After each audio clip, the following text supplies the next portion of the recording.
আসসালামু আলাইকুম। এটিএন বাংলার সংবাদে সবাইকে স্বাগত জানাচ্ছি আমি অনামিকা হাসান পুনম। শুরুতে বিআরবি কেবল সংবাদ শিরোনাম। বিচ্ছিন্ন সহিংসতার মধ্য দিয়ে শেষ হলো প্রথম ধাপের উপজেলা পরিষদ নির্বাচন। ভোট পড়েছে ৩০ থেকে ৪০% জানালেন সিএসি। মধ্যপ্রাচ্যে যুদ্ধ পরিস্থিতির কারণে জ্বালানি তেলের মূল্য বৃদ্ধি পাওয়ার আশঙ্কা প্রধানমন্ত্রীর। চলতি বছরের হজ কার্যক্রম উদ্বোধন।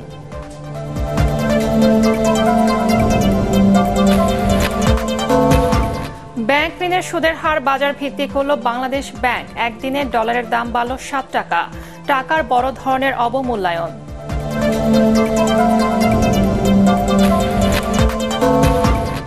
বঙ্গোপসাগরে তেল গ্যাস পাওয়ার সম্ভাবনা প্রবল বলছে জরিপকারী প্রতিষ্ঠান টিজিএস।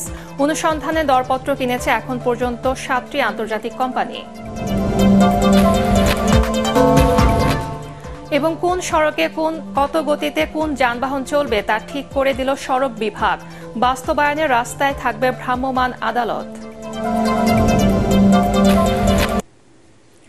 শুনছেন বিআরবি কেবল সংবাদ শিরোনাম। এবারে বিস্তারিত।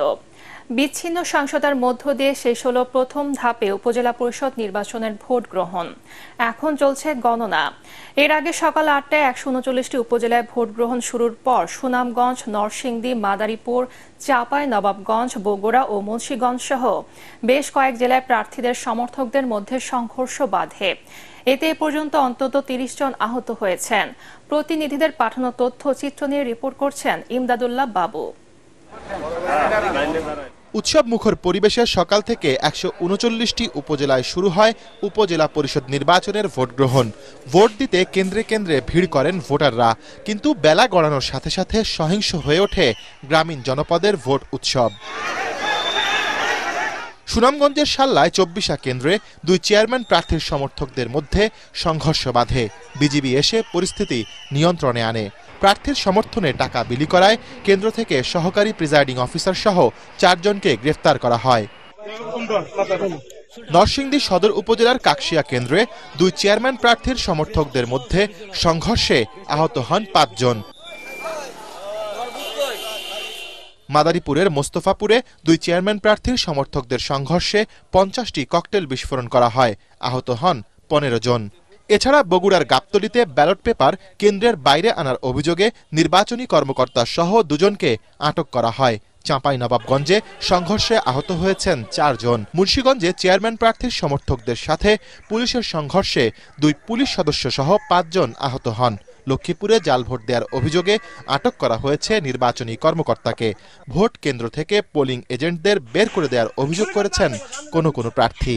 আমার কিছু এজেন্ট আসছিল, তাদেরকে ঢুকতে দেওয়া হয়নি। এখানে একটু আপনার সামথিং ইজ রং। এখানকার যে রিটার্নিং অফিসার আছে দায়িত্বপ্রাপ্ত, সে মনে হয় যে পক্ষপাতিত্ব করে।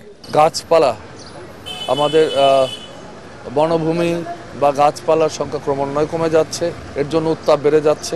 আমরা গ্রিন করার জন্য সর্বাধিক প্রচেষ্টা চালাবো। এবার ১৩৯টি উপজেলার মধ্যে ২২টিতে ইভিএমে এবং ১১৭টিতে ব্যালটে ভোট হয়েছে। বেশিরভাগ উপজেলায় নির্বিঘ্নে ভোট দিতে পেরে খুশি ভোটাররা। পরিবেশ একদম সুষ্ঠু আছে, খুব ভালো লাগছে ভোট দিতে। নীরব সুষ্ঠু নির্বাচন। ভোট দিছি তো ভালো, খুব সুন্দর হয়েছে ভোট। সুষ্ঠুভাবে ভোট হয়েছে, খুবই ভালো লাগছে আমাদের কাছে। প্রথম ধাপে ৩টি পদে মোট ১৬৩৫ জন প্রার্থী প্রতিদ্বন্দ্বিতা করছেন। তবে নিরাপত্তাজনিত কারণে পার্বত্য জেলা বান্দরবানের ৩ উপজেলায় ভোট গ্রহণ স্থগিত রেখেছে নির্বাচন কমিশন। ইমদাদুল্লাহ বাবু, এটিএন বাংলা। কিছু ঘটনা ছাড়া প্রথম দফার উপজেলা নির্বাচন শান্তিপূর্ণভাবে অনুষ্ঠিত হয়েছে বলে জানিয়েছেন প্রধান নির্বাচন কমিশনার কাজী হাবিবুল আওয়াল। ভোট গ্রহণ শেষে নির্বাচন কমিশনের সংবাদ সম্মেলনে তিনি জানান, ভোট পড়েছে ৩০ থেকে ৪০% পর্যন্ত। বর্ষা ও ধান কাটার মৌসুম হওয়ার কারণে ভোটের হার কম হতে পারে বলে জানিয়েছেন তিনি। বিস্তারিত জানাচ্ছেন ইকরামুল হক সায়েম। কেন্দ্রীয় মনিটরিং সেলের মাধ্যমে দিনব্যাপী সারা দেশের উপজেলা নির্বাচন পর্যবেক্ষণ করে নির্বাচন কমিশন। অনিয়ম ঠেকাতে মাঠ প্রশাসনকে দেয়া হয় তাৎক্ষণিক নির্দেশনা। দুপুরে ইসি সচিব জাহাঙ্গীর আলম পরিস্থিতি তুলে ধরে নির্বাচন নিয়ে সন্তোষ জানান। পরে ভোট শেষে সংক্ষিপ্ত ব্রিফিং করেন প্রধান নির্বাচন কমিশনার কাজী হাবিবুল আওয়াল। কোনো হতাহতের ঘটনা না ঘটায় সন্তোষ জানান তিনিও। আইন শৃঙ্খলা পরিস্থিতি যথেষ্ট ভালোই ছিল।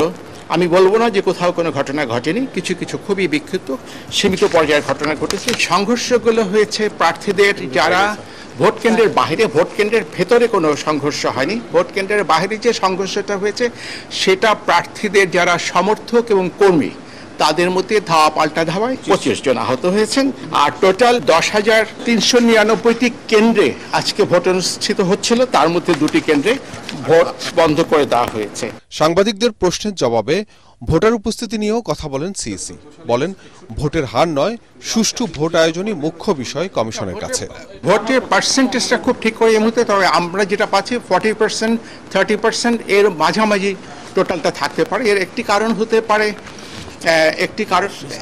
যে বর্ষা, সকাল থেকে বিভিন্ন জায়গায় বৃষ্টি ছিল, আবার ধান কাটার একটা মৌসুম ছিল।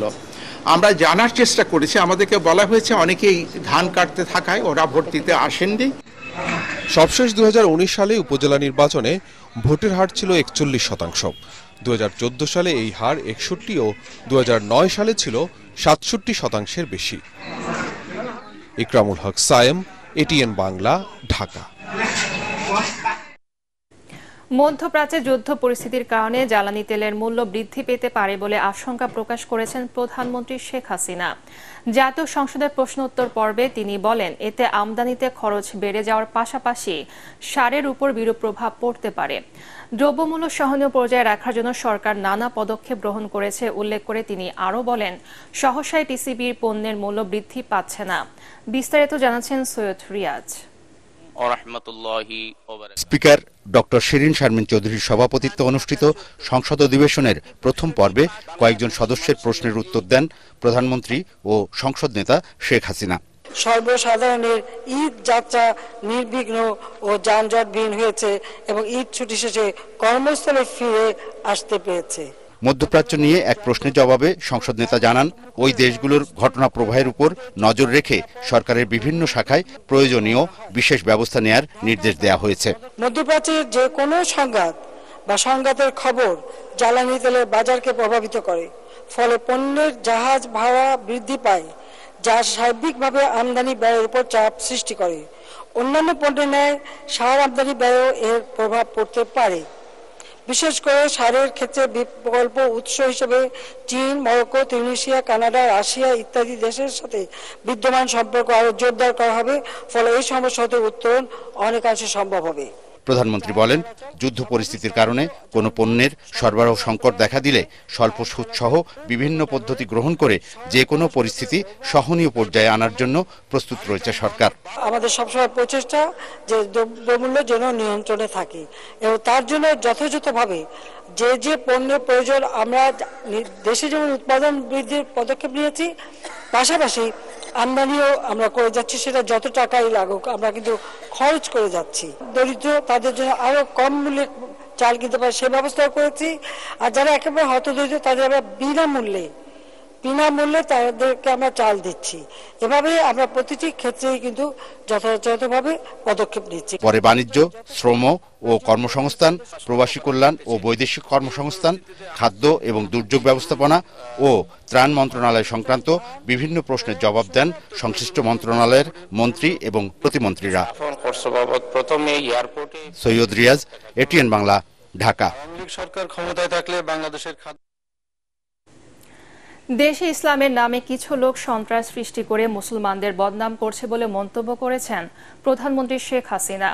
রাজধানীর আশকোনায় এই বছরের হজ কার্যক্রম উদ্বোধন করে তিনি বলেন, ইসলামের নামে কেউ যেন অপপ্রচার চালাতে না পারে সেজন্য সবাইকে সোচ্চার হতে হবে। ফিলিস্তিনিদের অধিকার রক্ষায় ওআইসি দেশগুলোকে ঐক্যবদ্ধ হওয়ার আহ্বান জানান প্রধানমন্ত্রী। বিস্তারিত আপেল মাহমুদের রিপোর্টে। এবার বাংলাদেশ থেকে সৌদি আরবে হজে যাওয়ার প্রস্তুতি নিয়েছেন 85,257 জন। এর মধ্যে 4,562 জন সরকারি খরচে এবং 80,695 জন নিজের খরচে হজ করবেন।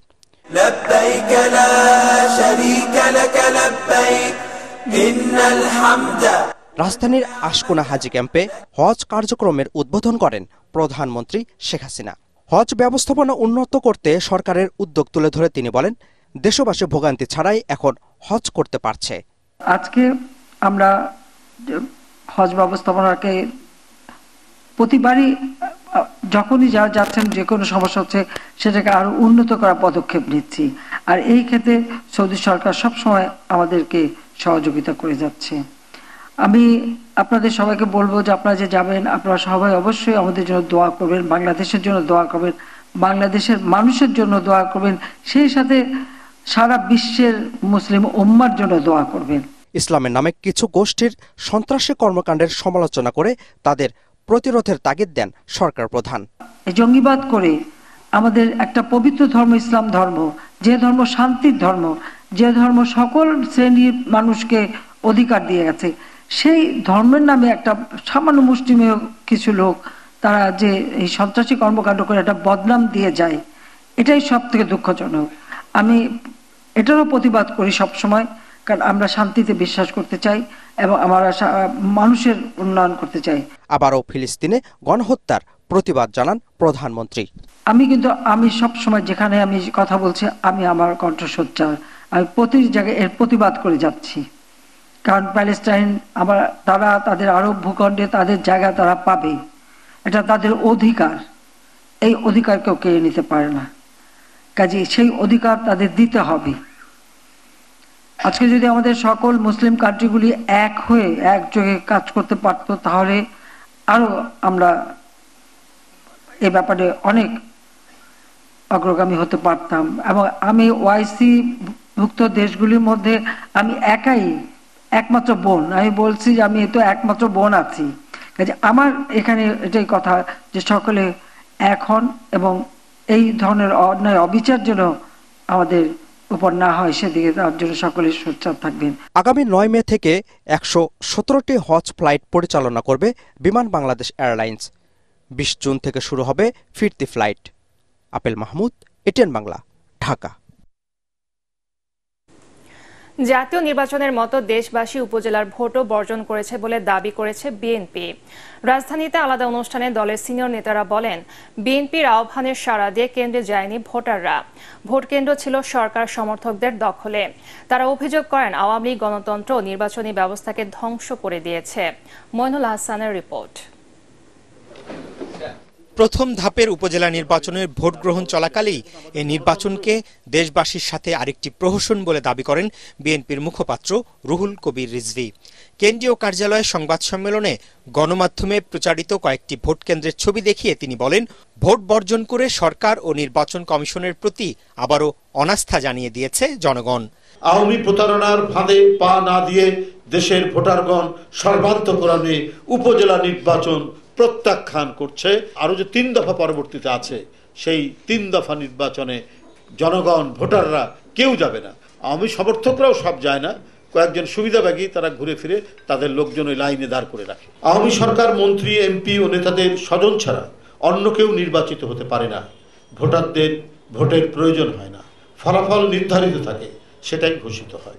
ঢাকা রিপোর্টার্স ইউনিটি মিলনায়তনে মুক্তিযোদ্ধা দলের আলোচনা সভায় বিএনপির ভাইস চেয়ারম্যান অবসরপ্রাপ্ত মেজর হাফিজ উদ্দিন আহমদ বলেন, ভোট বঞ্চিত দেশের মানুষের উপজেলা নির্বাচন নিয়ে কোনো আগ্রহ নেই। আজকে দেশে গণতন্ত্র নির্বাচনে ভোট ব্যবস্থা ধ্বংস হয়ে গিয়েছে। আজকে দেশে উপজেলা নির্বাচন হচ্ছে, টেলিভিশনে দেখাচ্ছে, কেন্দ্রগুলা খাখা করছে, কোনো ভোটার সেখানে যায় নাই। কেন এই অবস্থা হলো? কেন মানুষ ভোট দিতে পারে না? কেন মানুষের গণতান্ত্রিক অধিকার সমূহ বিলুপ্ত হলো? কেন দেশে আইনের শাসন নাই? বর্তমান ক্ষমতাসীন সরকারের দুঃশাসনের কারণে। গণস্বাস্থ্য কেন্দ্রের প্রতিষ্ঠাতা ডাক্তার জাফর উল্লাহ চৌধুরীর মৃত্যুবার্ষিকী উপলক্ষে স্মরণ সভায় নেতারা ওষুধ নীতি প্রণয়ন সহ নানা ক্ষেত্রে এই বীর মুক্তিযোদ্ধার অবদান তুলে ধরেন। মইনুল হাসান, এটিএন বাংলা, ঢাকা। নীতি সুদ হার বাড়িয়ে ঋণের নতুন সুদ হার বাজার ভিত্তিক করেছে বাংলাদেশ ব্যাংক। এখন থেকে ব্যাংকগুলো খাত বিবেচনায় গ্রাহক ব্যাংকার সম্পর্কের ভিত্তিতে সুদ হার নির্ধারণ করতে পারবে। এদিকে 7 টাকা বাড়িয়ে অস্বাভাবিক হারে বাড়ল ডলারের বিনিময় মূল্য। আনুষ্ঠানিকভাবে 110 থেকে বাড়িয়ে এখন থেকে 117 টাকায় ডলার কিনতে পারবেন ক্রেতারা। শরফুল আলমের রিপোর্ট। নিত্য প্রয়োজনীয় পণ্যের চড়া দামের মধ্যেই আরেক দফায় বাড়ল ডলারের বিনিময় মূল্য। আনুষ্ঠানিকভাবে 110 টাকা থেকে 60 টাকা বাড়িয়ে 117 টাকা নির্ধারণ করা হয়েছে ডলারের রেট। বাংলাদেশ ব্যাংকের প্রজ্ঞাপন অনুযায়ী এখন থেকে নতুন স্ক্রলিং পেগ পদ্ধতিতে ডলারের রেট নির্ধারণ করা হয়েছে, যা সেপ্টেম্বর মাসে অফিসিয়াল দর নির্ধারিত ছিল 110 টাকা। প্রত্যেকটা জায়গাতে আসলে মূল্য বেড়ে যাবে। তো এবং বাংলাদেশের যে অভ্যন্তরীণ শিল্প উৎপাদন তার অনেকটাই কিন্তু কাঁচামাল, মধ্যবর্তী পণ্য, ক্যাপিটাল এগুলো কিন্তু বিদেশ থেকে আমদানি করতে হয়। অন্য আরেক প্রজ্ঞাপনে নতুন করে নীতিশোধ হার বাড়িয়েছে বাংলাদেশ ব্যাংক। নির্দেশনা অনুযায়ী ঋণ গ্রহণে 9.50 ভাগ থেকে 50 ভিত্তি পয়েন্ট বাড়িয়ে সর্বোচ্চ 10 এবং আমানতে 6.50% থেকে 50 ভিত্তি পয়েন্ট বৃদ্ধি করে 7 ভাগ নির্ধারণ হয়েছে। এ হারে কেন্দ্রীয় ব্যাংক থেকে ঋণ নিতে পারবে বাণিজ্যিক ব্যাংকগুলো, আর বাণিজ্যিক ব্যাংকগুলো তাদের সুবিধা মতো পণ্যভেদে সুদহার নির্ধারণ করার সুযোগ পাবে। যেহেতু ঋণের সুদের হার বেড়ে যাচ্ছে এই নীতি সুদের হার বৃদ্ধির কারণে, তো সব মিলে আমি মনে করি যে মূল্যস্ফীতির উপরে যে ঊর্ধ্বমুখী চাপ এটা আরেক দফা বেড়ে যেতে পারে। এদিকে বাংলাদেশ ব্যাংকে 1 মাসেরও বেশি সময় ধরে সাংবাদিকদের প্রবেশের নিষেধাজ্ঞা তুলে না নেওয়ার প্রতিবাদে বাংলাদেশ ব্যাংকের সংবাদ সম্মেলন বর্জন করেছে গণমাধ্যম কর্মীরা। বাংলাদেশ ব্যাংক কার্যালয়ে সুদহারের নতুন পদ্ধতি ও ডলারের বিনিময় হার নিয়ে সংবাদ সম্মেলনে উপস্থিত ছিলেন ডেপুটি গভর্নর হাবিবুর রহমান, নির্বাহী পরিচালক ও মুখপাত্র মেজবাউল হক সহ অন্যান্য কর্মকর্তারা। সাংবাদিকরা সংবাদ সম্মেলনে উপস্থিত হয়ে কেন্দ্রীয় ব্যাংকে প্রবেশাধিকার সম্পর্কে জানতে চাইলে বাংলাদেশ ব্যাংকের কর্মকর্তারা কোনো সদুত্তর দিতে পারেননি। এর প্রতিবাদে সংবাদ সম্মেলন বর্জন করে গণমাধ্যম কর্মীরা। এখানে প্রায় শতাধিক সাংবাদিক রয়েছে, আমরা সকলে এটা বর্জন করেছি। শরফুল আলম, এটিএন বাংলা, ঢাকা। বঙ্গোপসাগরে তেল গ্যাস পাওয়ার উজ্জ্বল সম্ভাবনা আছে বলছে জরিপকারী আন্তর্জাতিক প্রতিষ্ঠান টিজিএস। এরই মধ্যে 7টি আন্তর্জাতিক প্রতিষ্ঠান দরপত্র সংগ্রহ করেছে। সাগরে তেল গ্যাসের সম্ভাবনাকে কাজে লাগাতে বিনিয়োগ করতে আগ্রহী কোম্পানিগুলোর প্রতি আহ্বান জানিয়েছেন বাংলাদেশের জ্বালানি খাত সংশ্লিষ্ট নীতি নির্ধারকরা। রাজধানীতে দরপত্র আহ্বান পরবর্তী এক সেমিনারে এসব কথা উঠে আসে। ফজলে রাব্বির রিপোর্ট। গভীর সমুদ্রে 15টি এবং অগভীর সমুদ্রে 9টি ব্লকে তেল গ্যাস অনুসন্ধানে গত মার্চে আন্তর্জাতিক দরপত্র আহ্বান করে বাংলাদেশ। এরপর থেকে এই দরপত্রের আকর্ষণীয় দিকগুলো আন্তর্জাতিক প্রতিষ্ঠানগুলোর কাছে তুলে ধরার উদ্যোগ নিচ্ছে Petrobangla. Our model PSC has the exemptions of corporate income tax to the investors. রাজধানীর একটি হোটেলে অনুষ্ঠিত সেমিনারে গভীর ও অগভীর সমুদ্রে দ্বিমাত্রিক জরিপকারী প্রতিষ্ঠান টিজিএস এর ভূতাত্ত্বিক এলিজাবেথ তুলে ধরেন তেল গ্যাস প্রাপ্তির সম্ভাবনা। সেমিনারে উপস্থিত ছিলেন Petronas, Exxon Mobil, Chevron, ENISP Italy, Kris energy সহ 15টি স্বনামধন্য আন্তর্জাতিক প্রতিষ্ঠানের প্রতিনিধি। এতে বিদ্যুৎ ও জ্বালানি প্রতিমন্ত্রী নসরুল হামিদ বলেন, তেল গ্যাস অনুসন্ধান ও উত্তোলনে সহায়ক পরিবেশ নিশ্চিত করছে বাংলাদেশ। বাংলাদেশের জ্বালানি চাহিদা দিন দিন বাড়ছে। তেল গ্যাস উত্তোলনে তাই সব সম্ভাবনা খতিয়ে দেখা হচ্ছে। কেবল অফশোরেই নয়, অনশোরেও তেল গ্যাস অনুসন্ধানে দরপত্র আহ্বান করবে বাংলাদেশ। তেল গ্যাস অনুসন্ধানে সহায়ক পরিবেশ তৈরির জন্য সততা, স্বচ্ছতা ও টেকসই ব্যবস্থাপনা নিশ্চিত করা হয়েছে। প্রধানমন্ত্রী জ্বালানি উপদেষ্টা ডক্টর তৌফিক এলাহি বলেন, এবারের উৎপাদন বণ্টন চুক্তি ও বিনিয়োগ ডকুমেন্ট আকর্ষণীয় করা হয়েছে। বিনিয়োগের জন্য বাংলাদেশের উপযোগিতাও তুলে ধরেন তিনি। যেহেতু আমরা বাংলাদেশকে একটি উন্নত দেশের পর্যায়ে নিয়ে যেতে চাই, তাই আমাদের রয়েছে জ্বালানি ক্ষুধা, অর্থাৎ এখানে গ্যাসের বড় ও সম্ভাবনাময় বাজার আছে। বিশ্বের অন্যান্য অঞ্চলে যুদ্ধবিগ্রহ লেগে রয়েছে, কিন্তু এই অঞ্চলে বড় ধরনের কোনো দ্বন্দ্ব সংঘাত নেই। কাজেই বিনিয়োগের জন্য বাংলাদেশ বিশ্বে অন্যতম আকর্ষণীয় স্থান। মার্চে আহ্বান করা সমুদ্রে তেল গ্যাস অনুসন্ধানের দরপত্র জমা দেওয়ার শেষ তারিখ 9 সেপ্টেম্বর। আগামী বছরের জুনের মধ্যে যাচাই বাছাই শেষ করবে পেট্রোবাংলা। ফজলে রাব্বি, এটিএন বাংলা, ঢাকা। দুর্ঘটনা নিয়ন্ত্রণে এবার যানবাহনের গতি নিয়ন্ত্রণের সিদ্ধান্ত নিয়েছে সড়ক পরিবহন মন্ত্রণালয়। এক্সপ্রেসওয়ে কিংবা জাতীয় মহাসড়কে গাড়ির সর্বোচ্চ গতি হবে 70 থেকে 80 কিলোমিটার, আর মোটরসাইকেলের 50 থেকে 60 কিলোমিটার। ভ্রাম্যমাণ আদালত বসিয়ে এসব নির্দেশনা বাস্তবায়ন করা হবে বলে জানালেন সড়ক পরিবহন সচিব। তবে যোগাযোগ বিশেষজ্ঞরা বলছেন, শুধু গতি কমিয়ে সড়ক দুর্ঘটনা কমানো সম্ভব নয়। রিপোর্টে জানাচ্ছেন মাহবুব কবির চপল। একটি দুর্ঘটনা বহুজনের কান্না। দেশের মহাসড়ক যত উন্নত হচ্ছে, পাল্লা দিয়ে বাড়ছে দুর্ঘটনার সংখ্যাও। এসব নিয়ন্ত্রণ করতে না পেরে এবার গাড়ির গতি নিয়ন্ত্রণ করতে যাচ্ছে সড়ক পরিবহন মন্ত্রণালয়।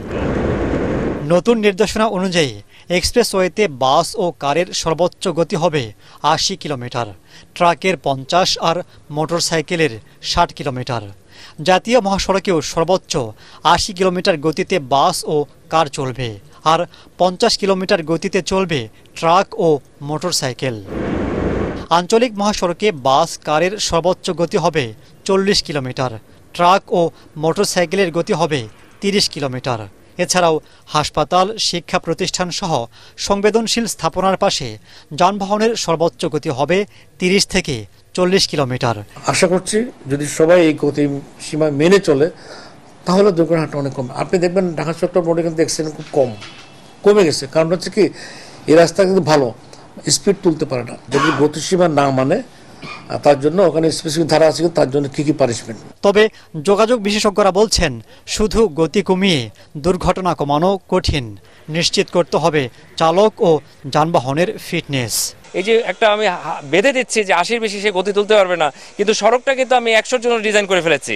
তো এটা আসলে বিনিয়োগটাও জাস্টিফাইড হবে না, পাশাপাশি ওভার স্পিডিংয়ের যে আমরা একটা পরিসংখ্যান দেখি এটাও কিন্তু বাড়তে থাকবে। এই এক্সপ্রেসওয়ে তো আমরা দেখছি যে অনেক আনফিট গাড়ি চলছে। এই যে আমাদের ঝুঁকিগুলি আছে, সেই ঝুঁকিগুলি আসলে নিয়ন্ত্রণ করতে হবে। শুধু গতির উপর আসলে দোষ দিয়ে লাভ হবে না, কারণ পুরো বিশ্বই কিন্তু গতির পিছনে ছুটছে। এই কারণেই তারা এক্সপ্রেসওয়ে তৈরি করছে, বিনিয়োগটা ভারী করছে। আমাদের পার্শ্ববর্তী দেশ ভারতের কথা যদি বলি, আমি চীনের যদি কথা বলি, তাদের গতিসীমা কিন্তু ১২০ এক্সপ্রেসওয়ে। জাতীয় মহাসড়কে ৩ চাকার যানবাহন চলাচল সম্পূর্ণ নিষিদ্ধ করা হয়েছে। মাহবুব কবির চপল, এটিএন বাংলা, ঢাকা। শরীয়তপুরে ১৭০০ গাছ কেটে ফেলার অভিযোগ উঠেছে বন বিভাগের বিরুদ্ধে। যেখানে পরিবেশ রক্ষায় দেশ জুড়ে গাছ লাগানোকে সরকারিভাবে উৎসাহিত করা হচ্ছে, সেখানে রাষ্ট্র প্রতিষ্ঠানের এভাবে অপরিকল্পিত বৃক্ষ নিধন চরম দায়িত্বহীনতার পরিচয় বলছে এলাকাবাসী। শরীয়তপুর থেকে রুকনুজ্জামান পারভেজের রিপোর্ট, জানাচ্ছেন মুশফিকুর রহমান। শরীয়তপুর জেলার ৬ উপজেলায় চলতি অর্থবছরে ১৯ কিলোমিটার সড়কের পাশে প্রায় ১৭০০ গাছ বিক্রি করেছে বন বিভাগ। এছাড়াও বিপুল সংখ্যক গাছ বিক্রি করার জন্য চিহ্নিত করা হয়েছে। গত অর্থ বছরে এই পর্যন্ত ১৯০০ গাছ কেটেছে। এখন সরকারি একটা সংস্থা যদি তাদের যেই দায়িত্ব ছিল সেই দায়িত্ব যদি সঠিকভাবে পালন না করে, গাছ না লাগিয়ে তারা যদি নতুন করে গাছ কেটে পরিবেশের ভারসাম্য যদি নষ্ট করে, তাহলে এই দাবদাহ কখনোই কমবে না, এটা আরো বাড়বে। আগে যেতাম কিছু ছাওয়া ছিল, অন্ত যাইতে পুরো রৌদ্র পড়বো। এই গাছগুলো কাটার সাথে সাথে আমাদের এই অঞ্চলটা মরুভূমিতে পরিণত হবে, ছায়া সুনিবিড় পরিবেশ ধ্বংস হবে। তাই আমরা সরকার এবং বন বিভাগের কাছে দাবি রাখছি, এই গাছগুলো কাটার সাথে সাথে যেন নতুন করে গাছ লাগানো হয়। যদিও বন বিভাগের দাবি নিয়ম মেনেই ১০ বছরের বেশি বয়সী গাছগুলো কাটা হয়েছে। এর বিপরীতে আসছে অর্থ বছরে নতুন করে গাছের চারা রোপণ করার সিদ্ধান্ত নেওয়া হয়েছে বলে জানিয়েছেন তারা। আমাদের চুক্তি শর্ত অনুযায়ী ১০ বছর পর আমাদের সামাজিক দায়িত্ব নির্বাচন কর্মসূচির আওতায় বাগান সৃজন করা হয়েছিল এবং চুক্তির শর্ত অনুযায়ী ১০ বছর পর আমাদের গাছ কর্তন করে পুনরোপণ করার নিয়ম রয়েছে, যে কারণে আমরা চুক্তির শর্ত পূরণ হয় এবং মেয়াদ উত্তীর্ণ হয়, এবং মেয়াদ উত্তীর্ণ হয় আমরা গাছগুলি কর্তন করেছি এবং আমরা নিয়ম অনুযায়ী আবার গাছ গ্রহণ করব। প্রকৃতির ভারসাম্য রক্ষায় কার্যকরী পদক্ষেপ নেবে বন বিভাগ, এমনই প্রত্যাশা এলাকাবাসীর। মুশফিকুর রহমান, এটিএন বাংলা। এবারে আল আরাফা ইসলামী ব্যাংক অর্থ সংবাদ।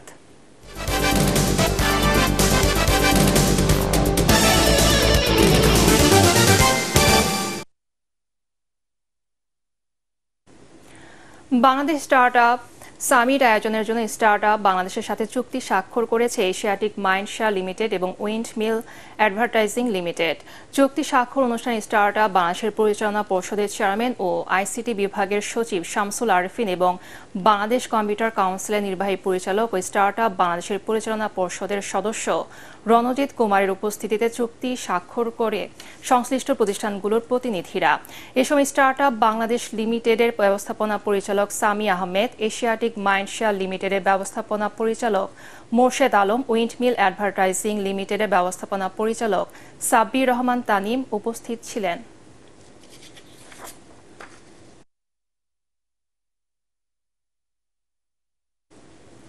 বাংলাদেশ নিরাপদ খাদ্য কর্তৃপক্ষের সক্ষমতা বৃদ্ধিকরণ প্রকল্পের উদ্যোগে ভ্রাম্যমাণ নিরাপদ খাদ্য পরীক্ষাগার হস্তান্তর বিষয়ক এক অনুষ্ঠানের আয়োজন করা হয়। সকালে নিরাপদ খাদ্য কর্তৃপক্ষের প্রধান কার্যালয়ে আয়োজিত এই অনুষ্ঠানে প্রধান অতিথির বক্তব্যে খাদ্যমন্ত্রী সাধন চন্দ্র মজুমদার বলেন, অতীতের মঙ্গা কাটিয়ে দেশ আজ খাদ্যে স্বয়ংসম্পূর্ণ। এটা সরকারের বিরাট অর্জন। উল্লেখ্য, বাংলাদেশ নিরাপদ খাদ্য কর্তৃপক্ষের সক্ষমতার বৃদ্ধিকরণ প্রকল্পের আওতায় বিভাগীয় পর্যায়ে খাদ্যের নমুনা পরীক্ষা সহজ করার জন্য চীন থেকে 7টি মোবাইল ল্যাব ক্রয় করা হয়, যার সাহায্যে দুধে ডিটারজেন্ট, পাউরুটিতে পটাশিয়াম ব্রোমেট, শাকসবজি ও খাদ্যে কৃত্রিম রং শনাক্ত করা সহ বহুমুখী কার্যক্রম সম্পাদন করা হবে। ভ্রাম্যমাণ এই মোবাইল ল্যাব সঠিকভাবে পরিচালনার জন্য জেলা প্রশাসন, কৃষি বিভাগ সহ সকলের সহযোগিতা কামনা করেন বক্তারা। মেহেরপুরের বাজারে দেদারসে ব্যবহার হচ্ছে পলিথিনের ব্যাগ। যে কোনো পণ্য বেচাকেনায় চলছে এর ব্যবহার। জনস্বাস্থ্য ও পরিবেশের জন্য হুমকি হলেও পলিথিনের ব্যবহার রোধে নেই কোনো পদক্ষেপ। জনসাধারণ ও ব্যবসায়ীরা দুষছেন সরকারকে, আর প্রশাসন জানিয়েছে দ্রুত ব্যবস্থা নেয়ার কথা। মেহেরপুর প্রতিনিধি উম্মে ফাতেমা রুজিনার রিপোর্ট, জানাচ্ছেন জাহিদুল আলম। মেহেরপুর শহরের বড় বাজারে প্রতিটি পণ্য কেনা বেচায় ব্যবহৃত হচ্ছে পলিথিন ব্যাগ। বাজারের সর্বত্র ছেয়ে গেছে পলিব্যাগে। শুধু বড় বাজার নয়, শহরের প্রতিটি বাজারেই অবাধে ব্যবহৃত হচ্ছে পলিথিনের ব্যাগ। সহজলভ্য হওয়ার কারণে পলিথিনের ব্যবহার রোধ করা যাচ্ছে না বলে মত ক্রেতাদের। পলিথিন ছাড়া চলা যায় না, যেন মাছ মাংস এগুলো পলিথিনে দিচ্ছি, মানুষ তো ব্যাগ আনে না। আমাদের পাট গবেষণা ইনস্টিটিউট বর্তমানে একটা পলিথিন উদ্বোধন করেছিল, কিন্তু সেটা বর্তমান বাজারে অ্যাভেলেবেল হচ্ছে না। অন্য ব্যাগ তৈরি করলে ভালো হবে, জনগণ শান্তি হবে। তাই আমাদের পলিথিন দরকার নেই আর কোনো। মানুষ যদি 100 গ্রাম ঝাল নেয় তাও পলিথিন ছাড়া মাল নেয় না। এখন সিস্টেম হয়ে গেছে এটা পলিথিনের। পলিথিনের বিপরীতে সহজে বহনযোগ্য কোনো ব্যাগ না থাকা ও আইন বাস্তবায়নের উদ্যোগ না থাকায় সচেতন মানুষের হাতেও দেখা যাচ্ছে পলিব্যাগ। এক্ষেত্রে পাটের ব্যাগ ব্যবহার বাড়াতে সরকারি উদ্যোগ জরুরি বলছেন পরিবেশবিদরা। বা সরকার থেকে বা কোম্পানিগুলো থেকে যাতে এই ধরনের ব্যাগ, জুট ব্যাগ, বিশেষ করে পাতলা ফাইবারসের ব্যাগ বা সুতির ব্যাগগুলো যদি দেওয়া হয়, তাহলে পরে আমরা পলিথিনের ব্যাপারটা আস্তে আস্তে কমে যাবে এবং পরিবেশ দূষণমুক্ত হবে। পলিথিন ব্যবহার রোধে প্রয়োজনে ভ্রাম্যমাণ আদালত পরিচালনার কথা জানালো প্রশাসন। আশপাশের জেলা থেকে, কুষ্টি অথবা আশপাশের জেলা থেকে সেগুলো এখানে আসে। তো আমরা পাশের জেলার সাথে কথা বলে সেইখানে যেন এইগুলোর বিষয়ে কার্যকর পদক্ষেপ অথবা বিভিন্ন অভিযান পরিচালনা করা হয়, সেই বিষয়ে আমরা জেলা ম্যাজিস্ট্রেট স্যারের মাধ্যমে পাশের জেলার ডিস্ট্রিক্ট ম্যাজিস্ট্রেট স্যারের সাথে কথা বলবো। গত 6 মাসে জেলায় পলিথিন ব্যবহারের দায়ে 8 জন ব্যবসায়ীকে জরিমানা করা হয়েছে। Bureau report, ATN Bangla. এবারে পার্টেক্স খেলার খবর।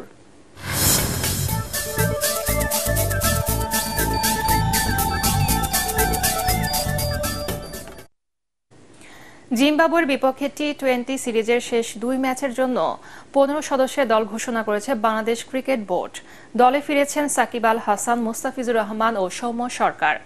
এক সংবাদ বিজ্ঞপ্তিতে বিসিবি জানায়, দল থেকে বাদ পড়েছেন পারভেজ হোসেন ও আফিফ হোসেন, আর পেসার শরীফুল ইসলামকে বিশ্রাম দেওয়া হয়েছে। সিরিজের প্রথম 3 ম্যাচের একটিতেও সুযোগ পাননি ইমন আর আফিফ। 3 পরিবর্তন নিয়ে এক ভিডিও বার্তায় কারণ জানান নির্বাচক আব্দুর রাজ্জাক।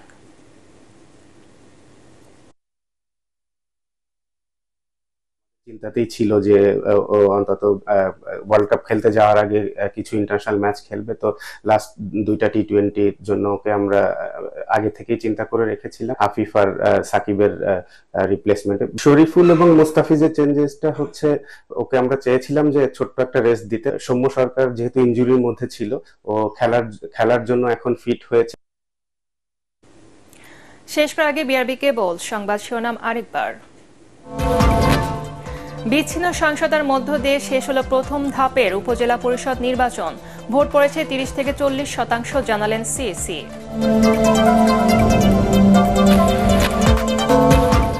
মধ্যপ্রাচ্যে যুদ্ধ পরিস্থিতির কারণে জ্বালানি তেলের মূল্য বৃদ্ধি পাওয়ার আশঙ্কা প্রধানমন্ত্রীর। চলতি বছরে হজ কার্যক্রম উদ্বোধন।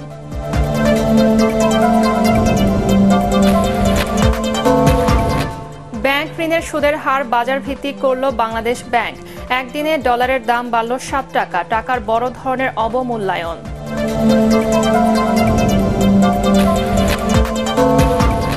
বঙ্গোপসাগরে তেল গ্যাস পাওয়ার সম্ভাবনা প্রবল বলছে জরিপকারী প্রতিষ্ঠান টিজিএস।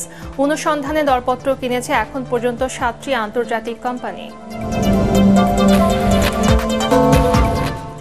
এবং কোন সড়কে কত গতিতে কোন যানবাহন চলবে তা ঠিক করে দিল সড়ক বিভাগ। বাস্তবায়নে রাস্তায় থাকবে ভ্রাম্যমাণ আদালত।